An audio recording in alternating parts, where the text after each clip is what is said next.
Hi guys, today we're going to be comparing the Sony A6300 with the Sony A7S III that I'm filming with right now.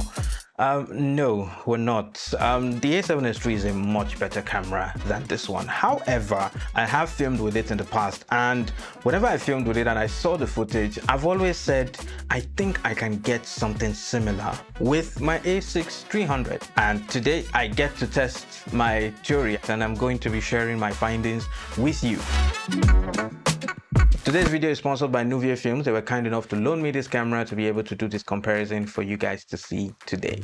So just before we see the images side by side, let's get something out of the way, okay? The aim of this comparison is the overall image. That's it. I'm not comparing specs or whatnot, okay? I'm not going to talk about IBIS because the A6300 doesn't have any. I'm not going to talk about slow motion because the A6300 can only do 60 frames when it's in HD. It cannot do it in 4K. I just want to know if I can replicate the image that I can get from this camera with my A6300.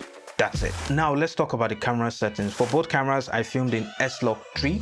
That's S-Gamut Cine 3. I used the same lens. That's the Sony FE 50mm 1.8. For the A6300, I did add an Atomos Ninja 5. It's still an 8-bit image, but at least it's 8-bit 422 as opposed to 8-bit 420. And then for the white balance, both cameras were set to 5600 Kelvin. ISO was set to 800 and aperture was at f1.8. And now, without further ado, let's see the images.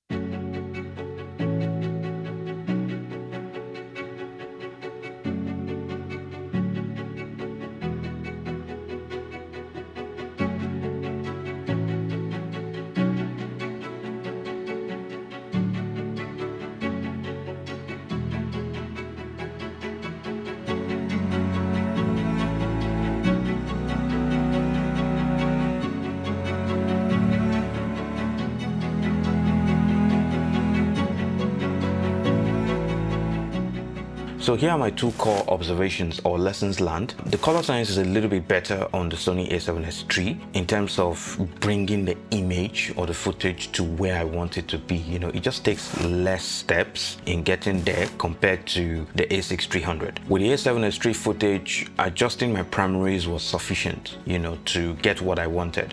What I mean by primaries, for those of you who may not know, I'm talking about these four wheels right here.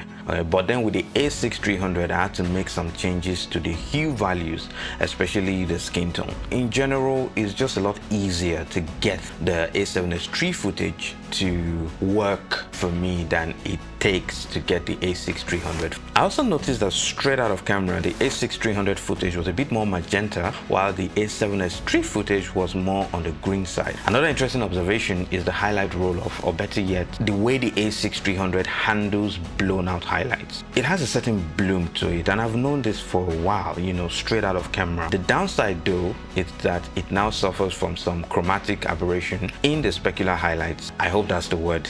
I use the same lens, so it cannot be from the lens. I don't see that aberration in the A7S III footage, which means it must have been coming from the camera and not the lens. Now, it's not that the A7S III does badly with its highlights. No, the A6300 just seems to handle it a little bit better, you know, just a little bit better. And I love that, considering how small and cheap this camera is. Finally, the underexposed shot. I was surprised that I could see more of myself in the A6300 footage than I could with the A7S III. Granted, the A7S III was cleaner, you know, straight out of camera. The A6300 was, it was terrible, so much noise. But the light intensity and the position of the light remained the same. Both ISOs were set to 800 and the aperture remained on f1.8. So I was really surprised.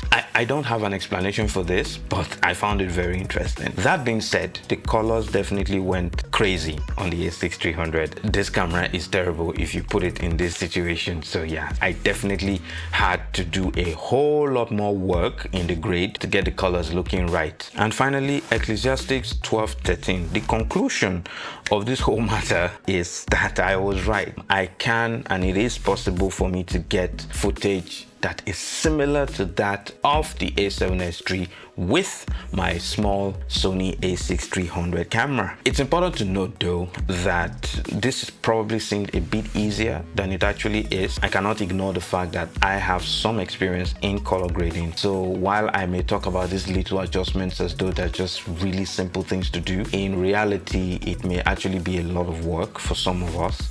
Don't come and beat me up if you try it and you find that this thing is a lot harder to do than I made it appear to be. You should check out the other video where I actually dive a little bit deeper into the A6300, you know, the pros and the cons. And if you're considering picking one up this year or whenever it is that you're watching this, then you should definitely check out that video. I think it's going to be relevant regardless of the year that you're watching this video. Thank you for watching. Subscribe for more contents like this. Smash that like button so other people can see this video, and bye for now.